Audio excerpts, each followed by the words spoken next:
हम सब इस बारे में गौरव की अनुभूति कर सकते हैं कि भारत में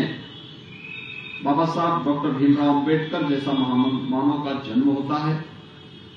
और बाबा साहब भीमराव अंबेडकर के समाज और राष्ट्र के प्रति किए गए योगदान के प्रति कृतज्ञता ज्ञापित करने के लिए ही प्रधानमंत्री मोदी जी के नेतृत्व में देश के अंदर अनेक कार्यक्रम चल रहे हैं। आपने देखा होगा बाबा साहब भीमराव अंबेडकर से जुड़े हुए जो 5 प्रमुख स्थल हैं उन्हें पंचतीर्थ के रूप में विकसित करने का काम देश के अंदर प्रधानमंत्री मोदी जी के नेतृत्व में हुआ। मऊ छावनी मध्य प्रदेश जहां उनका जन्म हुआ था वहां पर भव्य स्मारक का निर्माण हो। दिल्ली में जहां पर बाबा साहब भीमराव अंबेडकर ने अपने सार्वजनिक जीवन को आगे बढ़ाया था वहां पर एक भव्य स्मारक बाबा साहब भीमराव अंबेडकर का सांस्कृतिक केंद्र और स्मारक बनकर के तैयार हो गया है, जिस पर कार्य जो वर्तमान में लोगों की श्रद्धा का एक भव्य स्मारक बना हुआ है। बाबा साहब भीमराव अंबेडकर ने अपनी उच्च शिक्षा इंग्लैंड के जिस भवन में रहकर के अर्जित की थी उसे भारत सरकार ने लेकर के और देश के वंचित और दलित बच्चों को उच्च शिक्षा अध्ययन के लिए जो इंग्लैंड जाना चाहते हैं उनके लिए छात्रावास के रूप में और स्मारक के रूप में बदलने का काम किया है। स्पेशल स्कॉलरशिप भी उसके लिए जारी की है। बाबा साहब ने नागपुर की जिस धरती पर दीक्षा ली थी और दीक्षा भूमि को भव्य स्मारक के रूप में बनाने और अंतिम यात्रा जिस चैत्य भूमि मुंबई में हुई थी उसे भी भव्य स्मारक का स्वरूप देने का कार्य तो प्रधानमंत्री मोदी जी के नेतृत्व और मार्गदर्शन में देश के अंदर हुए हैं। बाबा साहब भीमराव अंबेडकर से जुड़े हुए इन 5 तीर्थों को पंचतीर्थ के रूप में विकसित करने का कार्य ये बाबा साहब भीमराव अंबेडकर के देश और समाज के प्रति किए गए योगदान के प्रति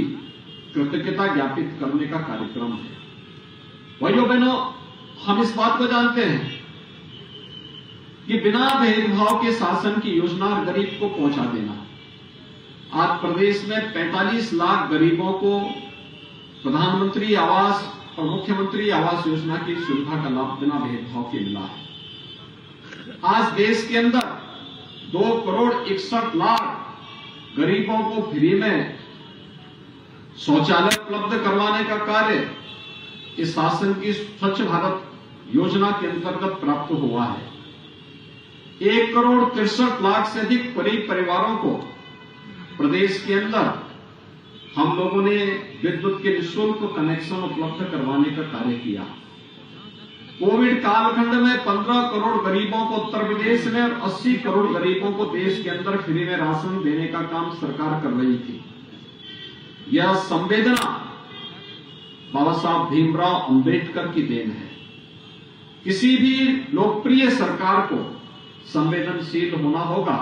और उस संवेदना का प्रभाव आज किस रूप में है आपने देखा होगा। कोविड कालखंड में उस समय जब पूरी दुनिया कोरोना जैसी महामारी के सामने पस्त थी तब एक कार्य हो रहा था और ये हमारे लिए गौरव की बात है कि यह स्थल बाबा साहब भीमराव अंबेडकर की स्मृतियों से जुड़ा हुआ स्थल है। डॉक्टर लालजी प्रसाद निर्मल जी ने उनकी टीम ने इस स्थल पर इन कार्यक्रमों के माध्यम से अनेक ऐतिहासिक कार्यक्रमों को आगे बढ़ाया है और आज अंबेडकर महासभा के द्वारा यहां पर जो कार्यक्रम किए जाते हैं बाबा साहब भीमराव अंबेडकर की प्रेरणा से जो कार्यक्रम उन्होंने आगे बढ़ाए हैं आज उसका परिणाम है कि उत्तर प्रदेश में भी बाबा साहब भीमराव अंबेडकर का एक भव्य सांस्कृतिक केंद्र और स्मारक का निर्माण कार्य उत्तर प्रदेश सरकार यहां पर करने जा रही है। जिन कार्यक्रमों के माध्यम से बाबा साहब भीमराव अंबेडकर की प्रेरणा को वर्तमान और भावी पीढ़ी के सामने प्रस्तुत करने में हमें मदद मिलेगी। हमारे चैनल को लाइक, शेयर और सब्सक्राइब जरूर करें और नई अपडेट्स के लिए बेल आइकन दबाना ना भूलें।